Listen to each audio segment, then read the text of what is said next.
Bismillahirrahmanirrahim. Alhamdulillahirabbil alamin. Wa bihi nasta'inu ala umuri dunya waddin. Wassalatu wassalamu ala sayyidil mursalin wa ala alihi wa ashabihi ajma'in, amma ba'd. Allahumma la ilma lana illa ma 'allamtana innaka antal alimul hakim. Allahumma anfa'na bima 'allamtana wa 'allimna ma yanfa'una wa zidna ilma.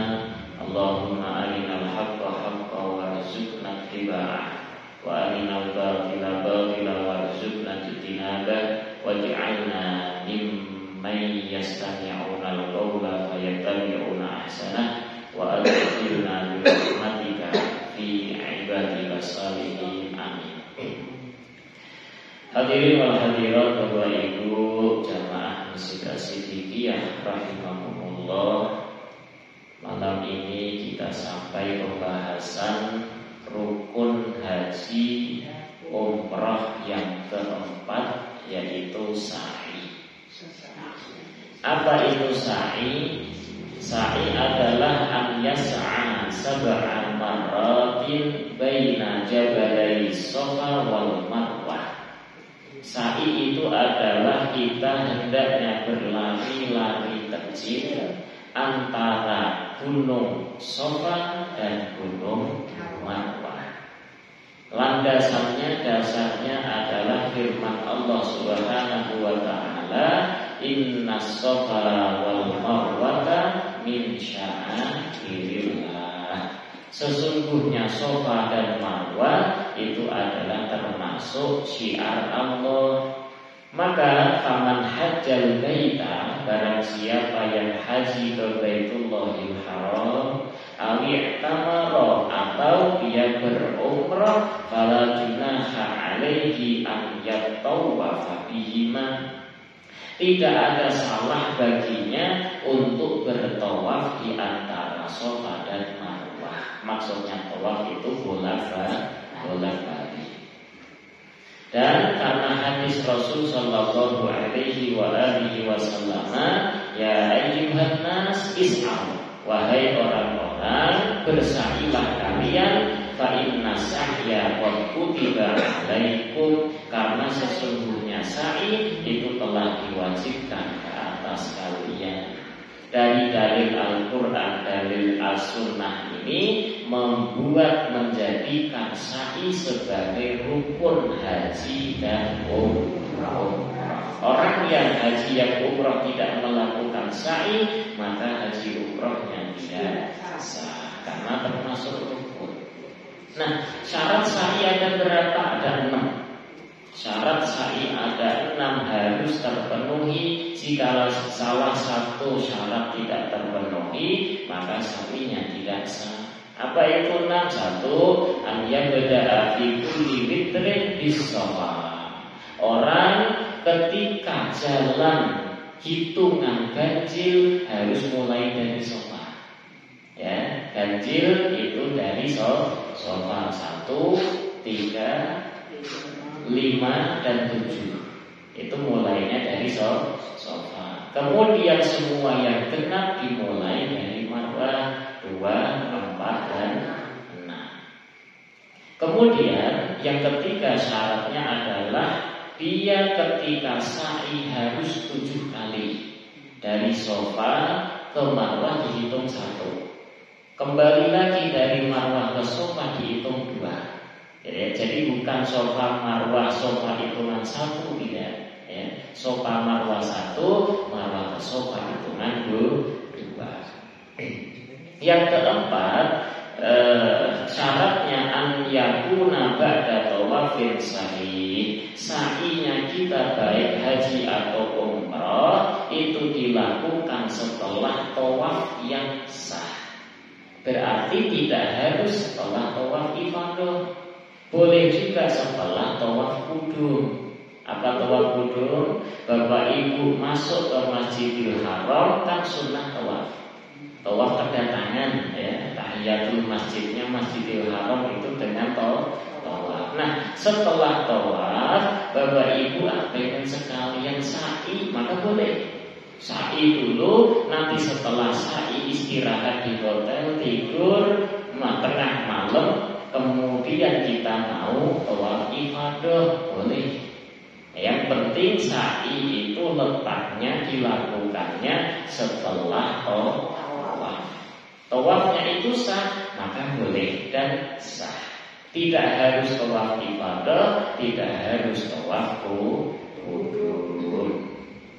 Yang kelima, ada musaffihi bi ghairi syarat sa'i. Dia ketika berjalan dari Safa ke Marwah, Marwah ke Safa, tujuannya memang hanya untuk sa'i saja, ngelakuin rukun haji dan umrah. Ketika ada seorang dia sa'i tetapi tujuannya adalah ngejar rombongan, sebagaimana dalam tawaf yang sebelumnya, Bapak Ibu punya rombongan haji umroh, ketika sa'i Bapak Ibu bawa ketinggalan jauh.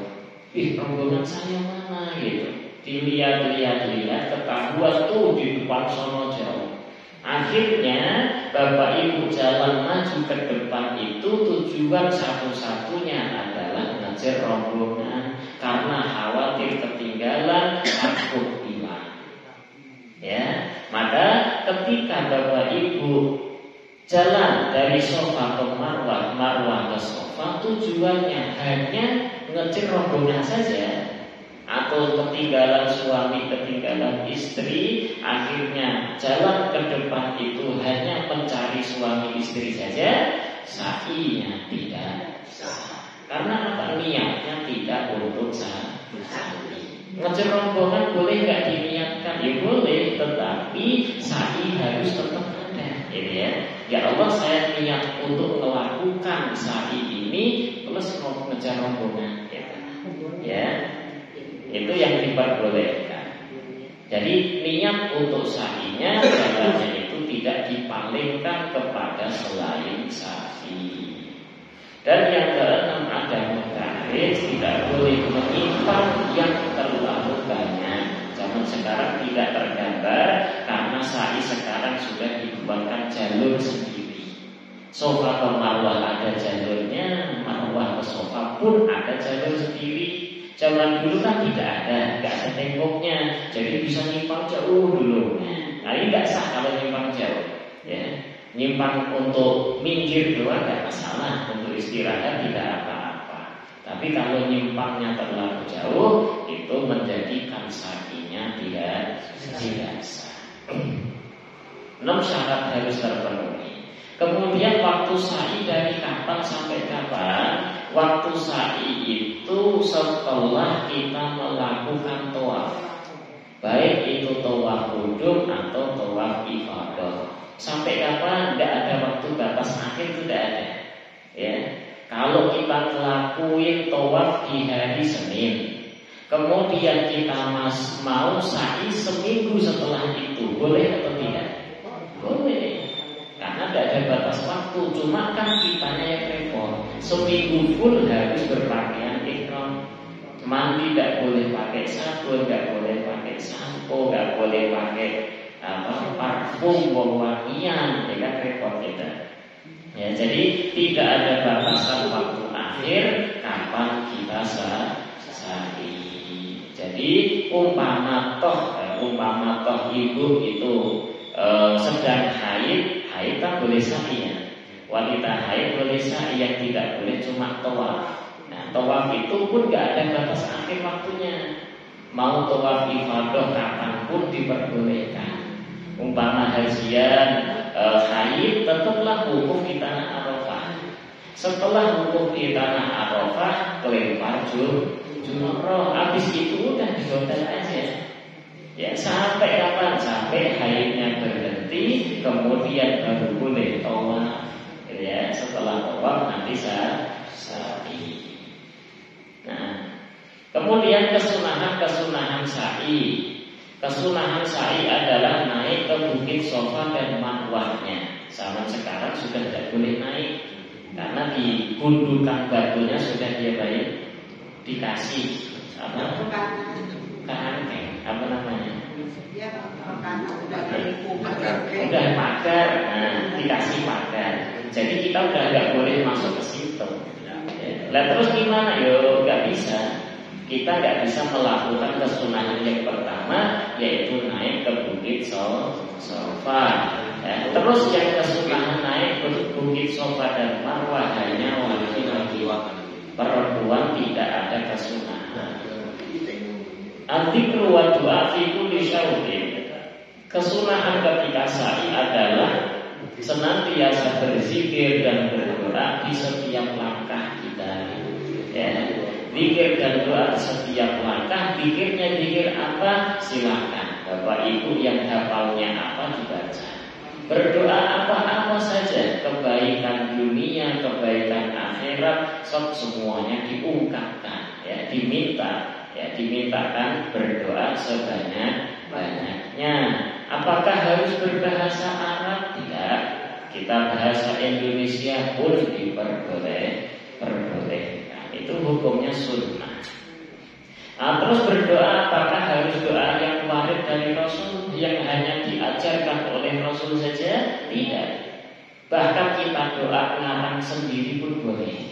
Ya, sekeluarnya kata-kata, ya, semua diminta, maka diperbolehkan.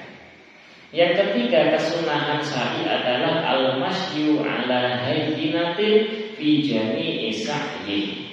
Kita berjalan itu dengan penuh ketenangan. Ya, ketika sa'i jalannya penuh dengan ketenangan. Tetapi ketika sampai milaidil akhdarir, bahasa kita itu lampu hijau, khusus bagi laki-laki disunahkan untuk lari. Ya, watakunu adwan syadidan tahu. Larinya itu lari beneran. Tidak seperti lari ketika tawaf. Karena ketika tawaf putaran 3 pertama itu, laki-laki sunnah larinya itu bukan kok lari beneran, tetapi dia itu jalan cepat. Jalan cepat itu kakinya itu selangkahnya cuma 1 telapak kaki, tidak panjang-panjang, ya, langkahnya tidak panjang tetapi pendek-pendek. Dia itu bukan lari, ya, tidak sampai jinjit juga tidak. Ketika tawaf, ya, ketika tawaf itu jalan cepat tidak sampai jinjit apalagi sampai ngelompat itu enggak. Ya, tetapi ini si 2 kaki, 2 pundak tetap apa? Tapi kalau untuk yang sa'i itu benar-benar lari, ya, secepatnya, ya, sekuatnya. Tapi dengan syarat dia lari yang sekencang-kencangnya itu syaratnya jangan sampai nabrak orang. Kalau sampai nabrak orang artinya zahmah, macet atau macet itu apa bahasa kita? Berjejal. Sedek-sedek. Nah itu jangan sampai lari. Kalau kayak gitu jelas nanti nabrak orang, ya. Jadi sunnahnya lari ketika memang benar tidak sampai nabrak orang. Dan bagi perempuan tidak ada kesunahan untuk lari ketika sampai lampu hijau. Al-muwalah baina marrati sa'i, kesunahan berikutnya ketika dari Sofa ke Marwah itu hendaknya langsung nyambung Marwah ke Sofa. Begitupun seterusnya dari putaran pertama sampai ke 7 itu nyambung. Itu hukumnya juga sunnah. Berarti kalau sudah 2 Sofa Marwah ke Sofa capek kemudian istirahat ngambil dulu boleh. Ambil makan dulu, apa dulu, bawa gorengan boleh. Istirahat dulu tidak masalah, ya. Minum-minum dulu tidak apa-apa. Tapi sunnahnya adalah bersama. Wa an yakuna ala taharatin minal hadas wan najas. Dan kesunahan yang kelima, ketika sa'i disunnahkan untuk bersuci dari hadas kecil besar dan juga najis. Ini bukan syarat, ya. Berarti kalau saya gatal wudunya tetapi sa'i tetap aja jalan, boleh atau tidak? Boleh. karena ini bukan syarat. Cuma sunnahnya adalah berwudu terlebih dahulu. Umpama saya nginjek najis, sairnya tetap sah. Apakah harus dibasuh saat itu juga najisnya? Tidak. Ya, lanjut dulu beres sa'i barulah dibasuh najisnya, maka sah. Wal muwalatu bainahu wa bainat tawaf, ada kesunahan berikutnya adalah berkesinambungan antara sa'i dengan tawaf. Setelah tawaf 7 putaran, kemudian dia sholat 2 rakaat di maqam Ibrahim, kemudian langsung sa'i. Nah, itu hukumnya sunnah. Kalau dijeda sama istirahat dulu di hotel, tidur dulu boleh. Sah, tidak ada keharusan setelah tawaf harus sa'i. Wal ityan bil ad'iyah al-waridah asna'ahu, dan kesunahan berikutnya adalah berdoa dengan doa-doa yang diajarkan oleh Rasul. Ini hukumnya sunnah, bukan syarat, bukan satu keharusan. Berarti kalau saya berdoa ngarang sendiri boleh tidak? Boleh. Nah, tapi sunnahnya adalah berdoa dengan doa yang diajarkan oleh Rasul. Biasanya kita akan dapat buku panduan. Ya, buku panduan itu kita baca. Kalau zaman dulu sebelum tahun 2025 itu masih diperbolehkan pakai headset. Nah, nanti si mutawifnya baca, kedengar oleh kita di telinga, terus kita ikut baca. Tapi sekarang dilarang. Tidak diperbolehkan karena katanya mengganggu jaringan. Itu maka tidak diperbolehkan. Kemudian an-yakuna mastural aurati, dan yang ke-8 kesunahan sa'i adalah menutup aurat. Menutup aurat saat sa'i hukumnya sunnah. Kesunahan ini berlaku ketika kita sendirian, tidak ada orang yang melihat. Ya. Kalau ada orang, ya kita wajib untuk aurat. Wajibnya bukan gara-gara sa'inya, tetapi gara-gara supaya tidak terlihat oleh orang lain. Ya, nggak ada syarat harus untuk aurat. Beda dengan tawaf. Tawaf itu kita harus untuk aurat. Mau kita sendirian atau ada orang lain, tetap wajib untuk aurat. Karena tawaf itu sama seperti sholat. Ya, nutup aurat hukumnya wajib. Dan yang ke-9 kesunahannya adalah ittiba, bagi laki-laki membuka pundak yang sebelah kanan. Ya, membuka pundak yang sebelah kanan hukumnya sunnah, hanya bagi laki-laki saja. Bagi perempuan tidak. Itu sa'i. Kemudian rukun yang ke-5 adalah al-halqu al-taksir, yang dikenal dengan tahallul.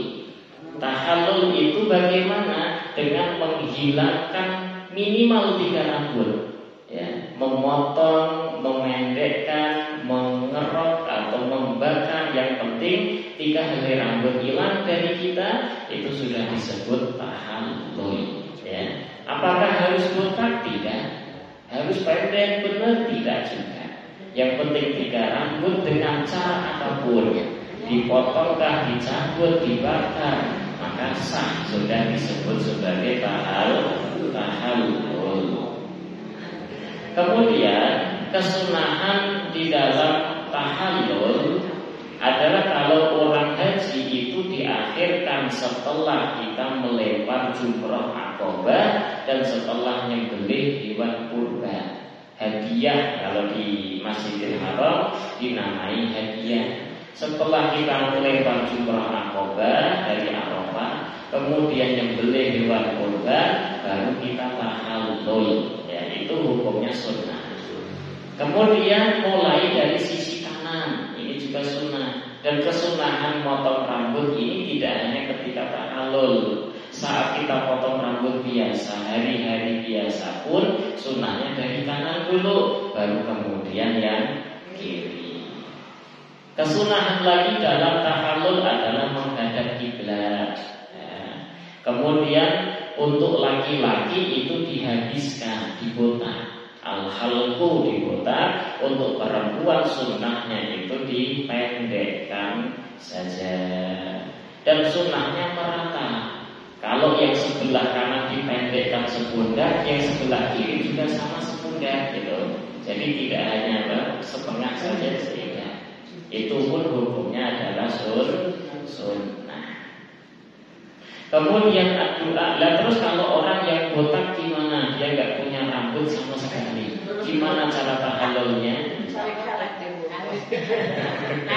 Alis nggak boleh. Harus rambut kepala.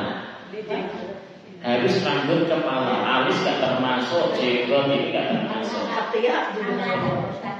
Jadi kalau orang nggak punya rambut, udah botak, dia umroh lagi, tahallulnya dengan imroh menjalankan silat. Silat dikerokkan aja dulu. Nah, digaruk sendiri, dikerok sendiri. Jadi cukup dengan menjalankan silat di kepala kita, yaitu sudah disebut tahallul. Karena orang itu nggak punya rambut. Kemudian kesunahannya lagi adalah menguburkan rambut yang kita potong. Ya, itu pun kesunahan tidak hanya saat tahallul, kita cukur rambut di hari-hari biasa, sunnahnya pun rambutnya kita dikubur. Potongan kuku juga sama, sunnahnya dikuburkan. Dan ketika kita menguburkan rambut di sana, itu sunnahnya tidak di jalan yang dilalui manusia. Gitu ya. Cari, kan banyak di sana. Jalan yang tidak dilalui manusia kita kuburkan. Tetapi untuk saat ini agak kesulitan karena di sana sudah banyak diplester dan sudah banyak di asal. Gitu. Jadi sulit untuk menguburkannya. Biasanya udah tinggal gitu saja. Nanti mereka orang sana yang akan mengumpulkan. Kemudian tidak mensyaratkan bagi orang yang kepada orang yang motong rambutnya dia untuk dikasih upah. Potong aku nanti saya kasih upah. Nah itu sunnahnya jangan ngomong gitu. Udah kalau mau minta tolong aja. Setelah itu kita kasih gitu saja. Itu sunnah. Kalaupun kita bisa sendiri, ya bawa mesin cukur sendiri, dipotong sendiri, maka tidak masalah.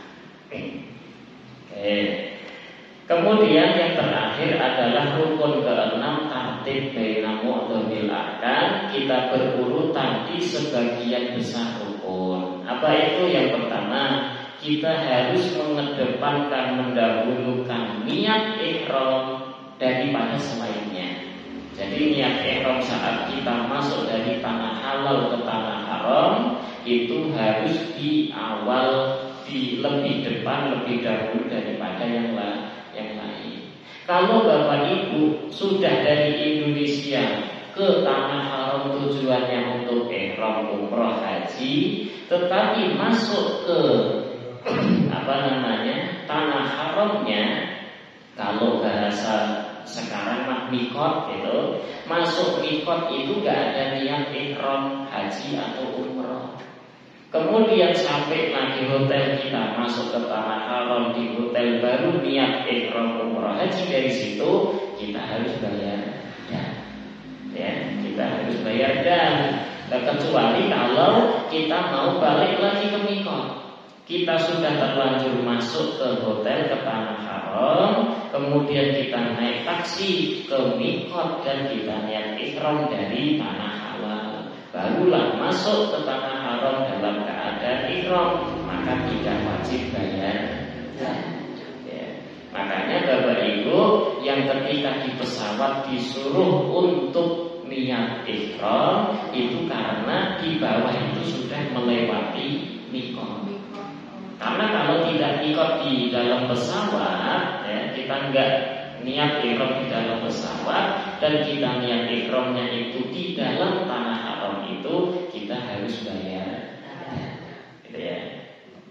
Dan wajib taqaddimul wukuf ala tawafir rukun, yakni tawaf ifadah. Orang ketika haji, wukuf di tanah Arafah itu harus lebih dulu dibandingkan tawaf ifadah, tawaf rukun. Tidak boleh kita masuk ke Masjidil Haram kita kemudian tawaf ifadah langsung sebelum wukuf ya, sebelum tanggal 9 Dzulhijjah hari Arafah kita tidak boleh tawaf ifadah. Tawafnya kita tawaf wudu.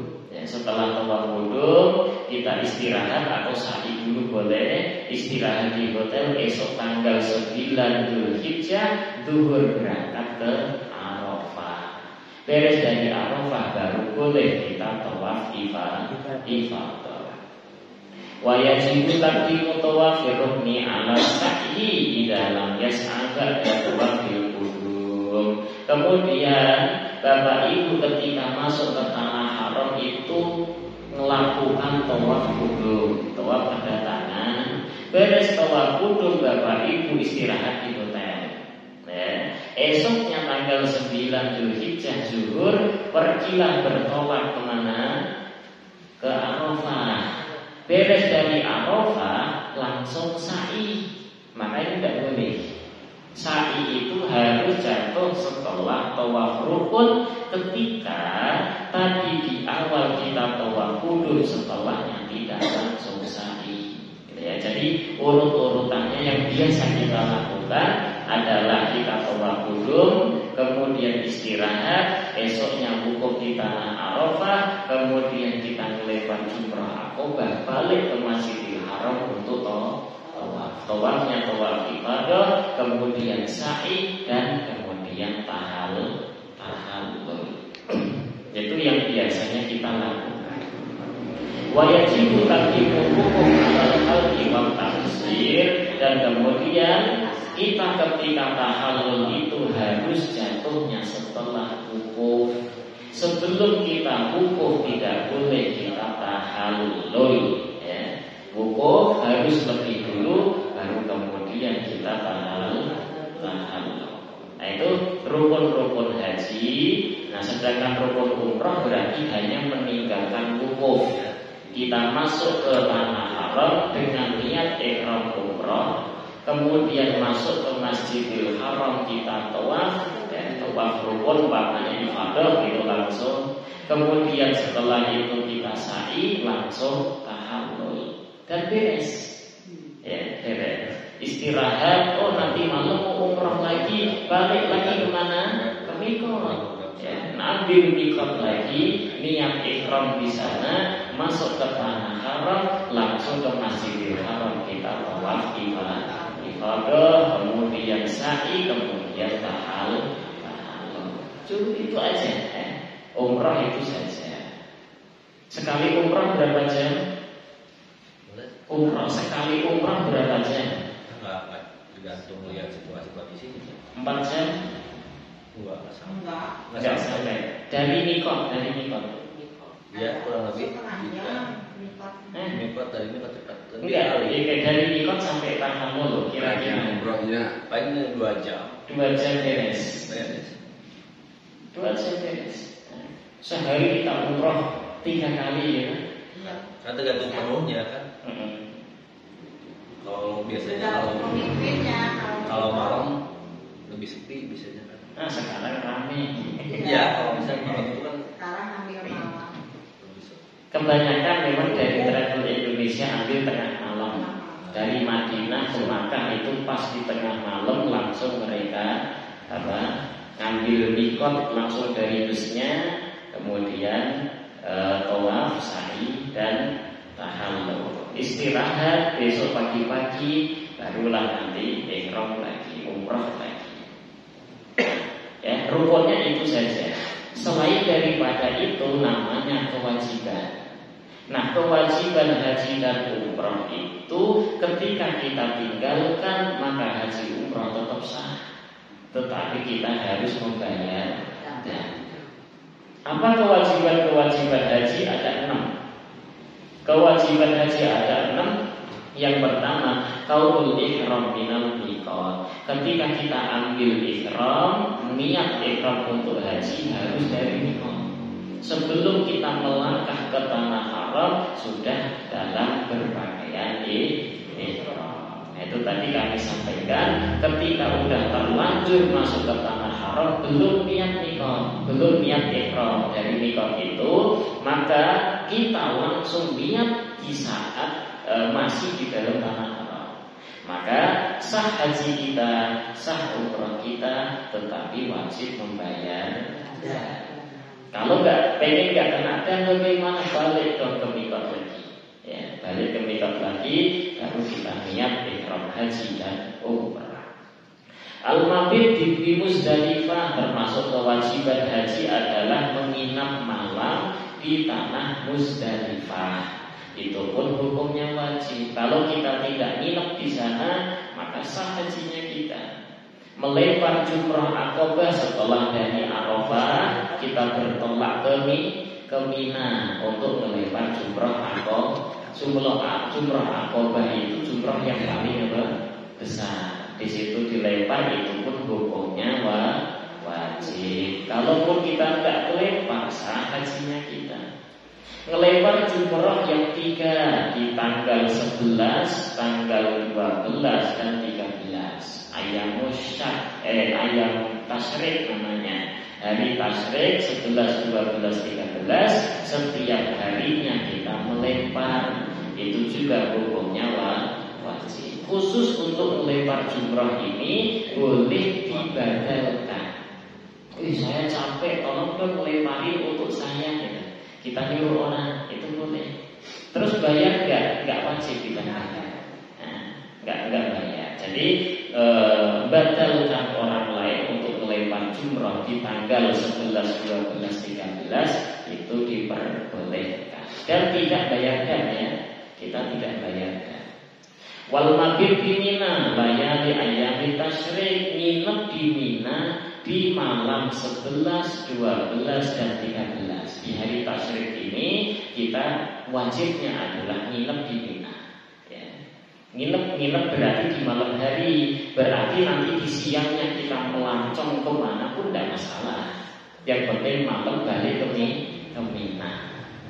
Wa tawaful wada, dan yang keenam adalah tawaf wada. Tawaf wada adalah tawaf perpisahan. Kita mau meninggalkan tanah haram, maka tawaf dulu 7 putaran. Nanti ada syaratnya tawaf wada itu satu persatu, insya Allah kita akan pelajari. Di antara syaratnya adalah kita jangan belanja setelah tawaf wada. Mau belanja, mau shopping, mau main, itu sebelum tawaf. Setelah kita tawaf wada, langsung kita tinggalkan tanah haram. Nah, itu 6 kewajiban haji. Yang belum pernah haji umrah datang kan? Belum. Kalau yang sudah pernah haji umrah, gitu. Jadi ada beberapa yang memang dibimbing ya. Tapi kan sekarang itu ketika umroh saja cepat kilat. Nah, terkait dengan yang dam itu, misalkan kan ada hal-hal yang memang kita tidak boleh lakukan. Kemudian akhirnya kena dam gitu, seperti itu. Nah kan kadang ada yang pembimbing tidak memberitahukan. Nah, itu gimana kan? Karena kita tidak tahu, kita nggak tahu ya. Karena kita tidak tahu kalau itu diharamkan dan harus bayar dam, maka ya nggak gimana sah tetap. Sehingga kalau bayarnya bayarnya kasih ke mutawif. Karena dam itu kan ada kalanya beras 1 mut atau 2 mut atau nyembelih kambing, tergantung pelanggaran yang dilakukan. Oke, umpama 1 kambing, udah 1 kambing di sana itu ada panitianya. Kita beli, kasih uang aja, mereka yang beli terus dibagiin kepada orang-orang Makkah. Nah, syarat daripada dam itu dibagikan yang dimakan. Gak boleh, saya bayar dam 1 kambing, kirim transfer ke Indonesia, disembelih di Indonesia, dimakan oleh orang Indonesia di Indonesia ya, itu tidak boleh. Harus disembelih di sana. Itu syarat daripada dam. Sebanyak apapun apapun ya tetap di sana. Kecuali kalau kita nggak mampu bayarkan, kan diganti dengan apa? Puasa 10 hari. 3 hari dilakukan di Makkah dan 7 hari dilakukan di tanah kelahiran yang di Indonesia. Ini aja yang boleh, selain itu tidak boleh. Nah, kalau kita mau ngasih beras ya harus dikasihkan ke sana di tanah Makkah. Kita ngasih makanan ya harus di tanah Makkah. Termasuk yang tadinya beli kambing itu pun harus di tanah Makkah. Berarti kan tergantung pelanggarannya. Betul, tergantung pelanggaran. Nah, kan tidak tahu kan pelanggaran apa yang kan sebetulnya harusnya, nah itu dari pembimbingnya harusnya yang zaman sekarang pembimbing haji umrah itu manasik itu hanya yang rukunnya saja. Apa sih teknis maksudnya? Iya, teknis. Hanya teknisnya aja, nggak dijelaskan secara detail begini fikihnya itu tidak. Nah, satu persatu kita pelajari ya. Yang pertama daripada kewajiban haji adalah ihram dari miqat. Ihram dari niat, ihram daripada miqat itu satu kewajiban. Nah, miqat itu ada dua Bapak Ibu. Ada miqat zamani, ada miqat makani. Miqat zamani itu adalah masa atau waktu. Masa atau waktu untuk berhaji itu hanya 3 bulan. Dari bulan Syawal, Dzulqa'dah dan 10 hari pertama dari bulan Dzulhijjah. Itu miqat haji, artinya ketika kita mau niat ihram haji harus di 3 bulan ini. Maka tidak boleh ketika Bapak Ibu umrah di bulan Ramadan, masih di bulan Ramadan kemudian niat ihram haji, maka tidak boleh. Ya, hanya di bulan sudah Syawal belum, maka belum boleh niat haji. Tapi kalau sudah masuk ke bulan Syawal, boleh Bapak Ibu langsung niat ihram haji. Itu boleh.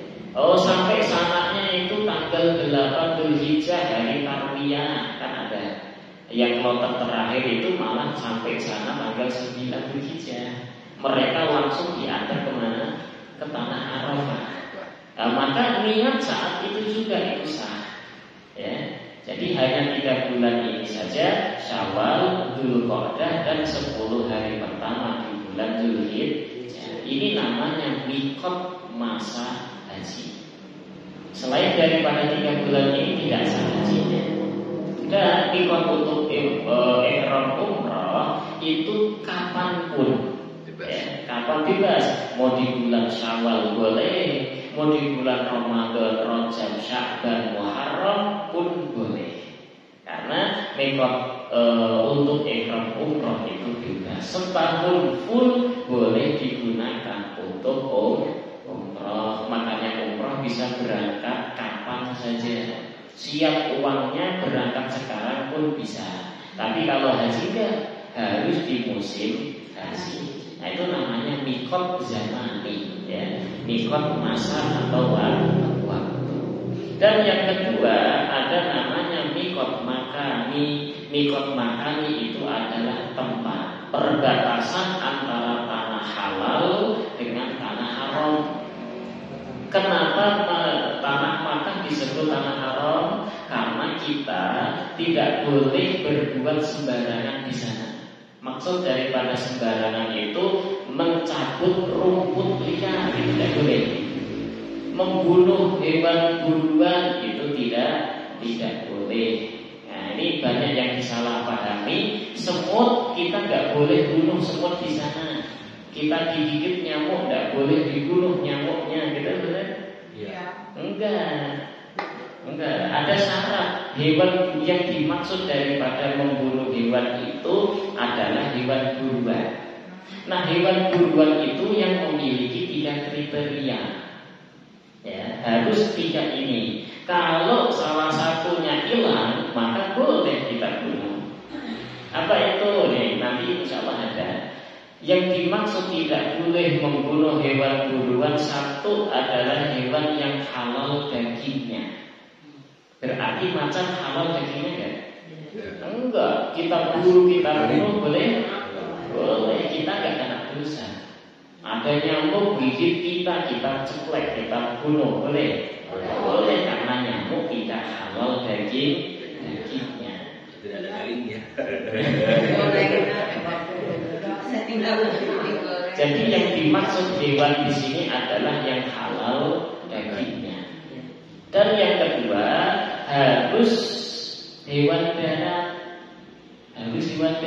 Berarti kalau kita mancing di sana, umpama ada kolam pemancingan, mancing di sana, terus kita makan, boleh nggak? Boleh. Rombak ikan, ikannya ditombak malam-malam gitu, kena dapat sekian ekor, dimakan boleh? Boleh. Karena ikan itu betul halal dimakan dagingnya, tetapi kan bukan hewan darat, maka boleh kita bunuh. Dan yang ketiga harus hewan buas. Kalau bukan hewan buas seperti ayam, ayam hewan buas bukan. Maka ketika kita nangkep ayam, beli ayam itu, kemudian kita sembelih, halal boleh? Boleh. Kena dan tidak? Tidak.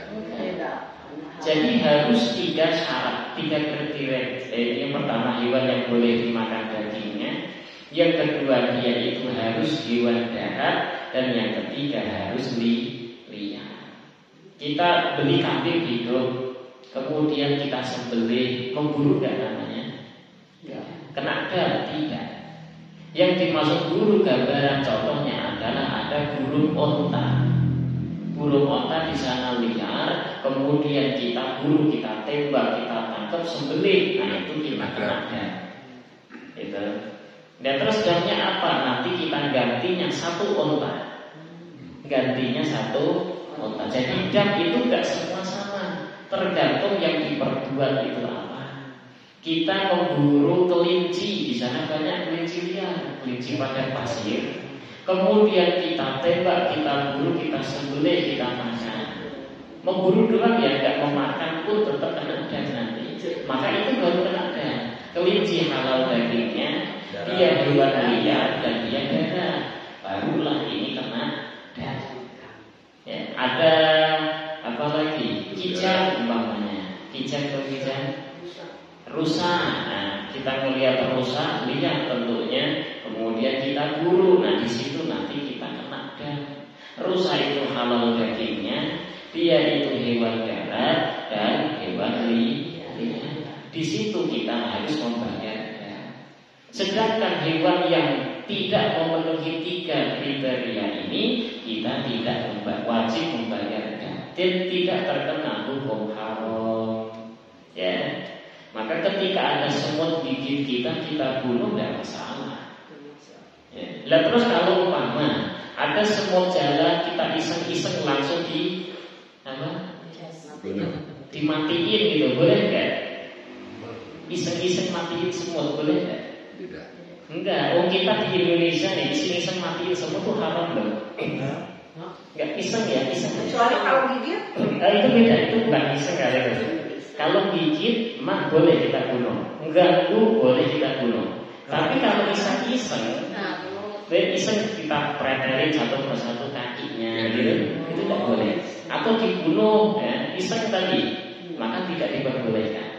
Itu hukumnya apa? Kecuali gigit. Kalau gigit ya boleh. Kan ganggu kalau itu.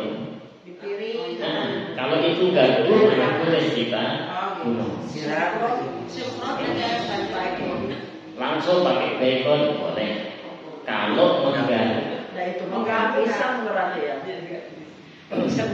Semua hewan, semua yang bernyawa, yang hidup, gak hanya hewan, tumbuhan termasuk, iseng-iseng kita matiin itu tidak boleh. Umpama di depan tuh ada bunga, di sini ada banyak pohonnya buah. Di situ kita iseng aja pakai kayu gitu, kemudian di sini kita pukul gitu, tidak boleh, hukumnya haram. Ada pisang masih hidup, iseng-iseng ditonjokin gitu, ini pun tidak boleh. Jadi kerja bakti ya. Kerja bakti itu membersihkan, tidak masalah, tidak ada isengnya itu. Gitu. Ya. Jadi membunuh hewan iseng-iseng itu mau di Indonesia atau di tanah haram tetap tidak haram hukumnya. Oke, itu tadi adalah mikot ya, ada mikot makani, mikot yang sebagai tempat pemisah antara tanah halal dengan tanah haram. Kemudian itu banyak, ada namanya yang lam, ada Qabrul Manazil, ada Datul Irkin, ada Jufa, ada Dzul Hulaifah, ada Dzul Hulaifah itu yang sekarang dikenal dengan Abyar Ali. Nah, kita orang Indonesia menamai Bir Ali. Nah, Bir Ali itu bahasa Arab asalnya adalah Abyar Ali. Zaman dulu hadis Rasul menamai Dzul Hulaifah. Dzul Hulaifah atau Bir Ali ini itu adalah mikot khusus bagi orang-orang yang datang dari arah Madinah. Nah, biasanya kalau Bapak Ibu hajian atau umrah ke Madinah dulu. Nah, nanti berhentinya sebelum ke Makkah itu di mana? Di Bir Ali atau Abyar. Dan Bir Ali itu adalah mikot yang paling afdal di antara yang lain.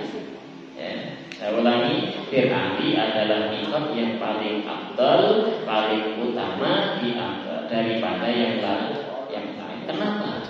Karena Rasul Shallallahu Alaihi Wasallam itu datangnya dari kota Madinah dan mikotnya Rasul mesti di Bir Ali tadi. Nah, kemudian ada permasalahan apakah lebih baik berihram dari negaranya masing-masing atau dari mikot-mikot yang telah ditentukan tadi? Ya, Bapak Ibu mau ihram umrah mau hajian, kemudian keluar dari rumahnya masing-masing negara itu sudah berpakaian ihram, sudah niat ihram. Ya. Itu apakah lebih baik dibanding kita ihramnya nanti sebelum memasuki tanah haram? Ada kesudahan nggak? Para ulama berbeda pendapat. Ada kesudahan.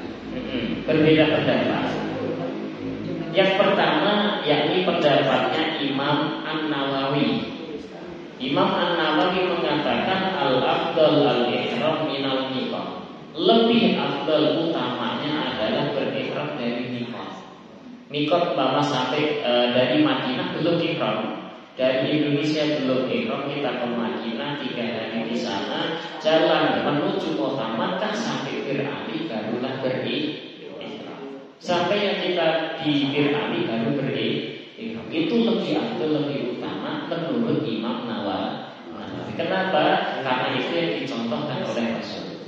Rasul tidak pernah berihram dari Madinah, tidak pernah. Gitu ya. Tetapi ada sebagian ulama lagi yang namanya adalah Imam Ar-Rafi'i.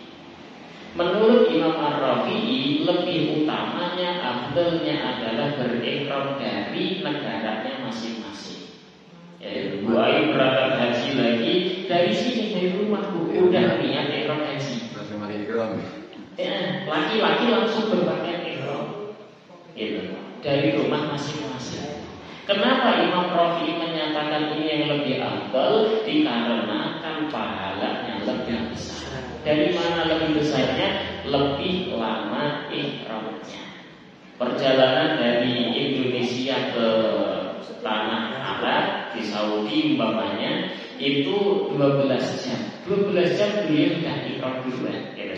Jadi iya udah pakai baju ihram, lebih lama ihramnya maka lebih banyak pahalanya. Tapi ada Ustaz di Indonesia. Ada, kan banyak semua. Banyak. Orang-orang sepuh dulu kebanyakan ihram dari Indonesia. Berangkat. Di kapal. Iya, kalau pakai kapal dari tanah negara masing-masing sudah berbanyak ihram. Yang penting sudah masuk 3 bulan tadi ya, Syawal, Dzulqa'dah dan 10 hari pertama Dzulhijjah. Maka diperbolehkan haji ataupun umrah. Nah, boleh menurut Imam Rafi'i lebih utama pertama ihram dari negaranya masing-masing.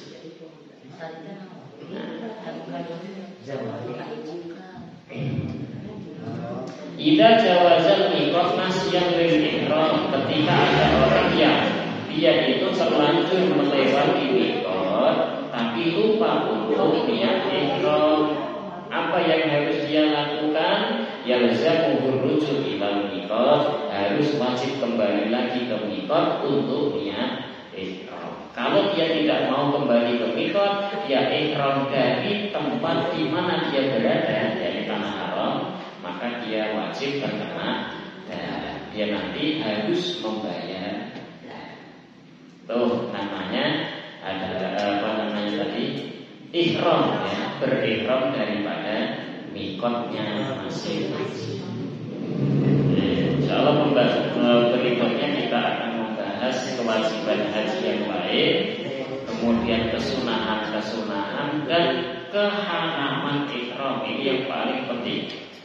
Ya, Bapak Ibu ketika umrah dan haji, maka harus mengetahui keharaman ihram. Tidak tahu kewajiban tidak masalah, tetap sah. Tapi kalau keharaman ihram dilanggar, maka ihram umrah dan hajinya Bapak Ibu menjadi tidak sah. Tapi kalau nggak tahu, nggak ada hukumnya.